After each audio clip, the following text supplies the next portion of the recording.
युवतीच्या मृत्यूस कारणीभूत अवैध रेती वाहतूक करणाऱ्या वाहनावर कारवाई करण्यात यावी, अन्यथा तीव्र आंदोलन, नागरिकांची मागणी। अवैध रेती वाहतुकीच्या वाहनामुळे अपघात होऊन युवतीच्या मृत्यूस कारणीभूत ठरलेल्यांवर योग्य ती कायदेशीर कारवाई व्हावी व शेगाव येथील उड्डाणपुलावर गतिरोधक बसवण्यात यावी अशी मागणी परिसरातील नागरिकांनी जिल्हाधिकारी यांना एका निवेदनाद्वारे केली आहे।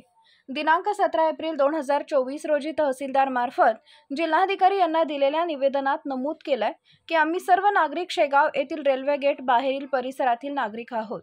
दिनांक 15 एप्रिल 2024 रोजी शेगाव अक्कोट रोडवरील रेल्वे गेटवर निर्माण केलेल्या उड्डाणपुलावर अवैध रेती वाहतूक करणाऱ्या विना क्रमांकाच्या भरधाव वाहनामुळे अपघात होऊन आमच्या परिसरातील रहिवासी भारती सुनील दामोदर या महाविद्यालयीन युवतीचा दुर्दैवी मृत्यू झालाय।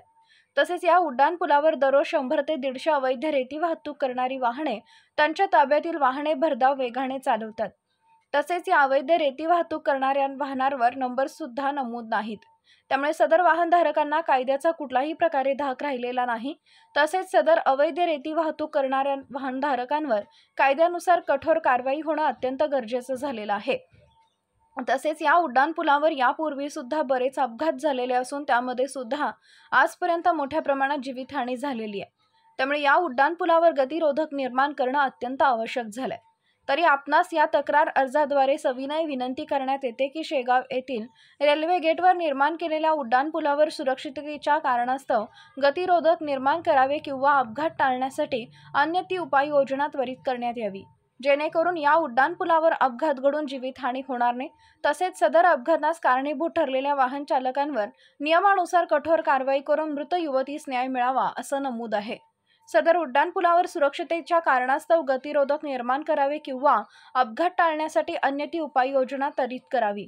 तसेच दिनांक 15 एप्रिल 2024 रोजी युवतीच्या मृत्यूस कारणीभूत ठरलेल्या वाहन चालकांवर योग्य ती कारवाई करण्यात यावी, अन्यथा या रास्त मागणीकरिता नागरिकांकडून जन आंदोलन छेडण्यात येईल असा इशारा निवेदनाद्वारे देण्यात आला आहे।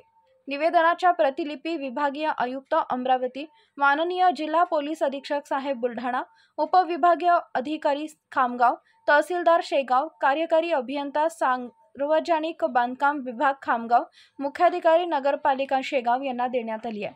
निवेदनावर कपिल पहुरकर, मोहम्मद सलमान, संकेत भाऊ शेगोकार सलमान, शेख सुलतान, सचिन धनराज ढमाळ, विजय डिगोबार यादव, वर्षलाताई दीपक ढमाळ, वंदनाताई काशीद, गणेश सोलनकर, अविनाश दळवी, प्रशांत इंगळे, भानुदास दाभाडे, किशोर बनपुरिया, संजय नाकदम, बलभीम सावंत, भूषण चव्हाण, नवल सोननकर, करण चव्हाण, सचिन सावदेकर, पियुष इंगळे, देवानंद उमाळे, गजानन मामनकर, महेश्वर जाधव, गोविंद इंगळे, शिवाजी गाडकर, समीर भाऊ धमाळ, नासिर खान, सुरेश रमेश शिंदे, सुमेध रोकडे, गणेश बोबडे, शिवाजी गाडकर, संघपाल आंग्रे, शुभम तायडे यांच्यासह परिसरातील शेकडो नागरिकांच्या सह्या आहेत। सूर्या मराठी न्यूजसाठी इस्माईल शेख, शेगाव, बुलढाणा।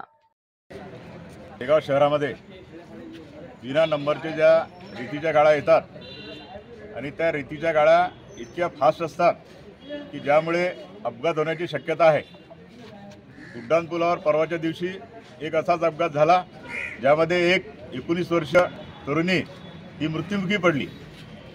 त्या विना नंबरच्या गाड्या ज्या आहेत त्या गाड्या बंद कराव्यात याकरिता या ठिकाणी प्रभाग 1-2 रेल्वे गेटच्या तिकडचे जे लोक आहेत उड्डाणपुलाच्या आजूबाजूला राहणारे ते सर्व आम्ही या ठिकाणी ठाणेदार साहेबांना विनंती करण्यासाठी आलो होतो की त्या विना नंबर प्लेटवाल्या गाड्यांचा ताबडतोब बंदोबस्त करावा, अन्यथा आम्ही त्या गाड्या थांबवू आणि तुम्हाला फोन करून त्या गाड्या पकडून देऊ।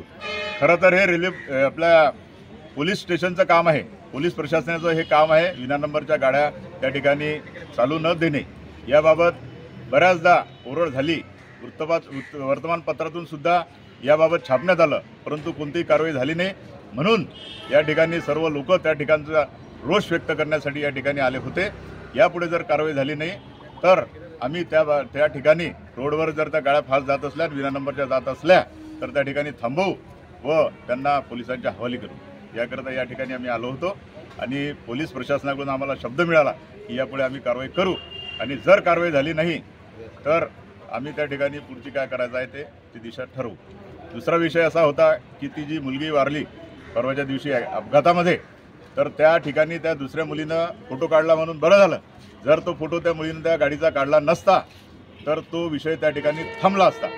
तर त्यामुळे त्याबाबत सुद्धा आम्ही पोलीस प्रशासनाला विनंती केली की तो जो कोणी अज्ञात व्यक्ती आहे ज्यानं तो अपघात करून तिथून पळून गेला त्याला उद्या 6 वाजेपर्यंत त्याला अटक करा. जर त्याला अटक केली नाही तर आम्ही काय आंदोलन करायचं ते आम्ही ठरवून उद्या परवापासून ते आंदोलन आम्ही सुरू करू. अशा